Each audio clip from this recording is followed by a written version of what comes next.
Oke, Mams.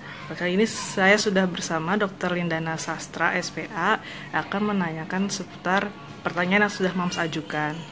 Nah, jadi begini dok, pertanyaan pertama dari Ibu Rosaca, mempunyai anak 2 tahun 8 bulan. Dia menanyakan apakah aman jika memberi vitamin kepada anak. Kadang ia memberikan kalsium dan kadang minyak ikan. Lalu bagaimana cara meningkatkan daya tahan tubuh saat cuaca yang sedikit-sedikit hujan, sedikit-sedikit kemarau seperti itu?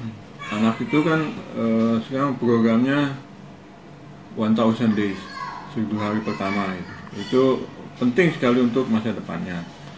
Dan itu semua sebenarnya sudah ada guidance-nya, sudah ada patokannya. Dan IDAI itu Ikatan Dokter Anak Indonesia mengeluarkan suatu kayak program yang bisa diakses oleh seluruh ibu dan seluruh keluarga untuk menanyakan apapun tentang tumbuh kembang. Judul itu namanya Prima, Papa Romeo India, Mama Alpha, Prima.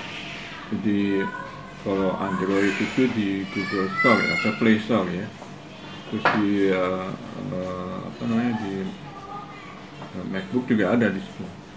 Terus kemudian untuk tahu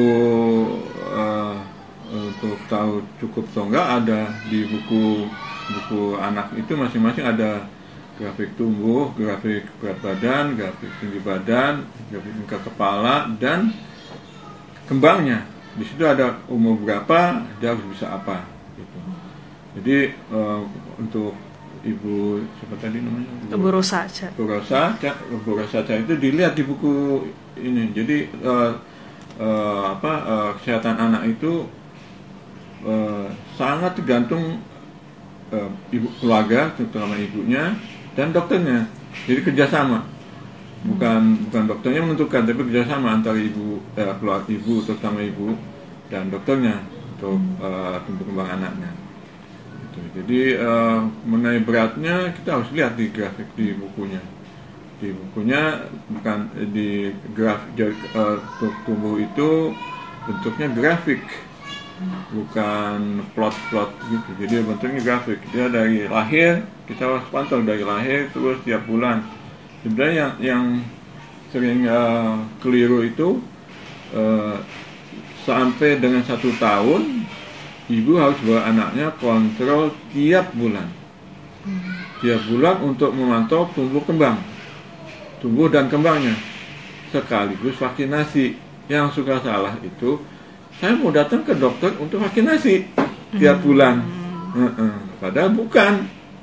Utamanya adalah untuk tumbuh dan kembang, beratnya gimana, tingginya gimana, lingkar kepalanya gimana, perkembangannya gimana, udah bisa duduk belum, udah bisa tenggerak bolak-balik belum, udah bisa senyum belum, udah bisa babbling belum. 6 bulan nggak bisa babbling, salah satu tanda autis. Dari awal kita udah tahu, deteksi dini kita udah bisa bisa terapi dari awal kayak gitu. Ya itu selama rutin setiap bulan tuh dari umur berapa dok? Dari lahir. Tiap bulan kita pantau minimal 1 tahun. Tahun ke atas sudah mulai 3 bulan, itu terus sampai, karena seluruh dunia sudah sepakat 1000 hari pertama sejak hamil itu sangat menentukan seumur hidup. Itu kapan ya, untuk jika ada kelainan kita bisa deteksi dini. Dalam 1 tahun pertama sudah lahir itu tiap bulan datang. Itu beratnya nggak sesuai dengan grafiknya, nggak sesuai dengan potensi genetiknya. Kenapa? Gitu. Harus dideteksi juga dengan perkembangannya. Dan program ya yang Prima itu dari Ikatan Dokter Anak itu, Prima yang bisa diakses itu lengkap. Umur berapa, berat berapa. Oh, ini beratnya kurang Bu, tingginya kurang. Ini dia maksudnya udah bisa apa? Sudah ada di situ. Dan itu bisa diakses dan gratis. Namanya Prima. Terus kalau untuk pemberian vitamin itu sebenarnya aman nggak sih dok, atau ada batasan umur berapa baru bisa dikasih vitamin? Ya biasanya kita berikan 1 tahun ke atas, 1 tahun ke atas. Tapi ya tergantung tadi. Sebenarnya vitamin itu kalau makannya cukup sudah ada di situ semua. Jadi lebih baik kita yang ya apa namanya ya, alami, yang nggak usah buat dari luar. Kalau bisa makanannya cukup ya kita tambah kita sudah tercakupi di situ.